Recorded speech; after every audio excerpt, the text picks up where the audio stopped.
talk about God, and most people think of the all-powerful being in charge of the entire universe. But if God is love, is there maybe something that He actually still needs? I'm Bryce Gray. Let's go on a heart quest.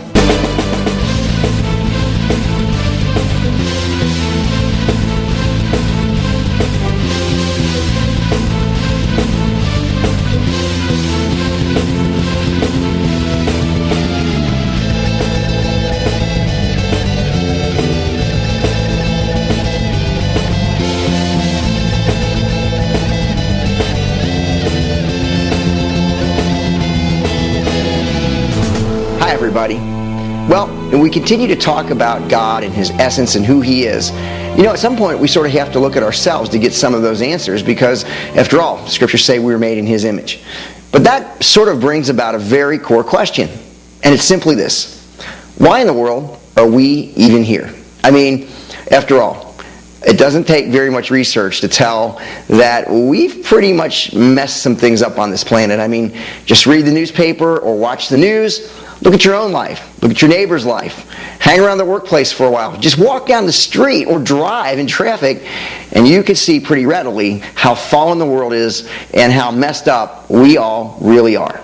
And you've got to wonder, I mean, if we've talked about this perfect God who lived in this perfect community and always will live in this perfect community. He always was and always will be Father, Son, and Holy Spirit, dancing together in this place of great love where their heart beats among them with great love for each other. They give unsurpassed worth for one another. They celebrate one another. There is this dance of life among them. They live in a place with nothing missing and nothing broken and total perfection. And why in the world would a Godhead, a being like this, create some people as messed up as we have turned out to be? Well, the answer to that question, I believe, proves the point I've been trying to share in the first couple of episodes. And that is simply that God's essence at the core is love.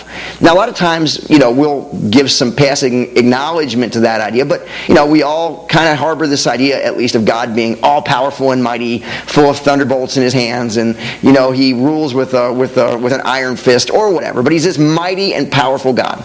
And that's fine, because I believe He is mighty and He is powerful. Almighty and powerful, as a matter of fact. But let's face it, that's not the core of who He is. And the reason I say that is because when we have to look at God's actions, we can only conclude that these are the actions of a profound lover. Why do I say that? Well, we would like to say sometimes that God is all in all, that God needs nothing, that He is all-sufficient. But in fact, if God is love, there is something that, dare I say, He needs. Because there's something about love that insists on finding someone or something to love. Love needs somebody to love. And love wants something. Love wants that somebody to freely love back. And we can see in everything that God does, especially in making us, that heartbeat of love, because He was willing to go beyond Himself. Now think about this in terms of human beings, right? Think about what it's like. I mean, as we grow up, we eventually, hopefully, meet someone and we fall in love. We're attracted to them, we come close to them, we come near to them, we learn about them, and we want to be with them. And so, ideally, we come into this thing called marriage, right? Which is this covenant between two people who love each other. And marriage involves physical intimacy. It involves human sexuality. This is the purpose of us coming together. There's this idea of love making, as the phrase goes. Why? We come together to show this closeness. In other words, we are going to become physically as close as we can be to reflect what's already going on in our hearts. And the result of that physical closeness, if nature runs its course, is very often children. And typically, what happens after marriage? Most couples, a lot of couples, feel a great desire to have a family. In fact, you might almost say that it's almost a need of love to have that family to continue. Now, what is that all about? Well, we come together intimately, we express this great passionate love for each other, and the result is ultimately, in an ideal situation, children. Reflections, expressions, extensions of the very love that was birthed in our heart. Now, without bringing God down to our fleshly kind of sexuality, what if there's a possibility? What if there's a possibility that God created sexuality for people to be a reflection of an intimacy that he has within himself? That from time, the beginning of time, that God within this community, within this dance of love, within this intimacy that he has, Father, Son, Holy Spirit, the perfect community, the first family, our heart beating with love, that the only place for this love to go is to express itself in them coming together and God birthing within his heart the very essence of us. That he would have to make people ultimately in his image to extend love beyond himself. And that beyond that, he would have to make those people with a free will to be able to freely have the choice to give love back, to fulfill even further the desire of his heart. Now, I know that's a lot to think about. But if God is love, and the members of the Trinity are in this perfect first family, and they come together, and when they come together, that love explodes. It has to have somewhere to go, somewhere to express itself, and that expression becomes God saying, "Let us make man in our image." Then wouldn't that be the natural result of a being that is love, extending his love to the outer reaches of his universe? Well, I think the Scripture actually hints at that in several places. The one that comes to mind I want to read right here in Ephesians chapter 1. It says, "God chose us in him before the foundation of the world that we should be holy and blameless before him.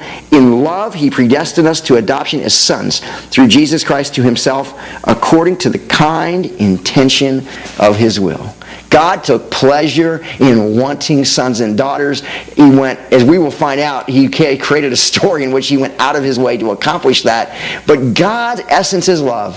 His motive is deep, true relationship, close, intimate relationship. And you know what his purpose is? Do you know what God's purpose was from the foundations of time? To have a family that would love him and be with him and have great adventure with him forever and ever. Just like any great dad, God wants a family, but his family lasts forever.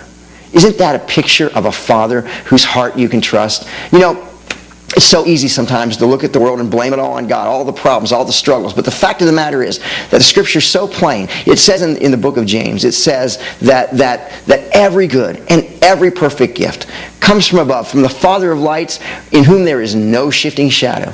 In other words, God is good and beautiful and perfect, and there's nothing in him that is dark or evil. The Scripture says that love does no harm to his neighbor. God is incapable of doing evil, incapable of doing harm, incapable of being anyone but a loving, light being who is the giver and author of life. Now think about that. God is inviting us all into a story of love that he himself has authored. He is drawing us and calling us to come closer and closer and closer to him so that his essence can rub off on us, so that he can live through us, so his love can consume us and elevate us and lift us into becoming the people we were created to be, and so we can give that love away to be consistent with his plan of making this family of his go on and extend and bring that family together forever. That's God's mission. He wants a family to be with and to love and to explore the reaches of the universe forever and ever. What an exciting picture. What wonderful possibilities and hope that produces in my heart, and I hope it does in yours too, because this is a God who can be trusted. This is a God who is good, who is beautiful, and whose intention is nothing but to love the people that he made. What a beautiful story we have been called to be a part of, and what possibilities are out there if we'll connect with the heart of God and give him everything we have and allow him to be everything he is to us. I want to talk more about that story next time on Heart Quest. But until then, may you find the courage to come fully alive in this bigger and bolder and most beautiful story in Jesus. And may you love truly, may you shine brightly, may you feel deeply, and may you live fully from all of your heart.